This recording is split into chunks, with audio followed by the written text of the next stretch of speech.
This rusting old dredger was the unlikely target for the Operation Kingfisher team. The Clifton was owned by 48-year-old company director David Skinner from Upminster in Essex. He was in deep financial trouble, owing thousands of pounds. So he embarked upon what the prosecution described as a 3.5-month drugs odyssey about the Mediterranean. That a boat in such a poor condition should attempt to do such a journey was one factor that alerted customs. The Clifton sailed from Grays in Essex on June the 1st, 1987 and reached Ceuta in North Africa 8 days later. On the 24th, she sailed again, allegedly for Malta where she had work. Instead, the Clifton arrived in Cagliari, Sardinia and stayed there for 8 weeks. Then she sailed back to Ceuta, arriving on the 24th of August. On the night of the 25th, the Clifton slipped out into the Mediterranean to rendezvous with a Moroccan fishing boat. 62 bales of cannabis were taken on board and welded into a hidden compartment in the Clifton's keel. 5 days later, an unknowing crew of specially hired British seamen took the ship over and sailed her to Poole in Dorset.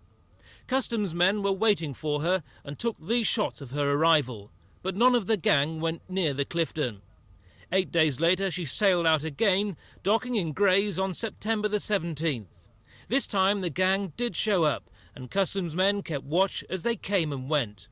On the 20th, they pounced. Revenue men and armed police, disguised as a breakdown crew, raced in and captured 4 of the gang, forcing them to lie down until they were sure they were unarmed.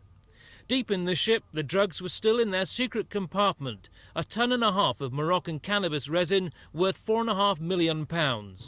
Customs officer Chris describes how they were discovered. Extremely difficult because of the conditions of removing this original plate, and then the subsequent plate had to be done while standing in water, very poor light, cramped conditions. It just became very difficult. Today, the Sea's Clifton lies rotting in Tilbury docks, waiting to be sold by customs men. Inside, the crew mess is untouched since the day of the arrests. Customs officials have described the drugs haul aboard the Clifton as one of the most cunning and sophisticated of its kind. And in keeping with last year's big rise in drug hauls, they've pointed to increased cooperation between European drug agencies as playing a major role in the bust. This is Ken Andrew at Tilbury Docks for Thames News.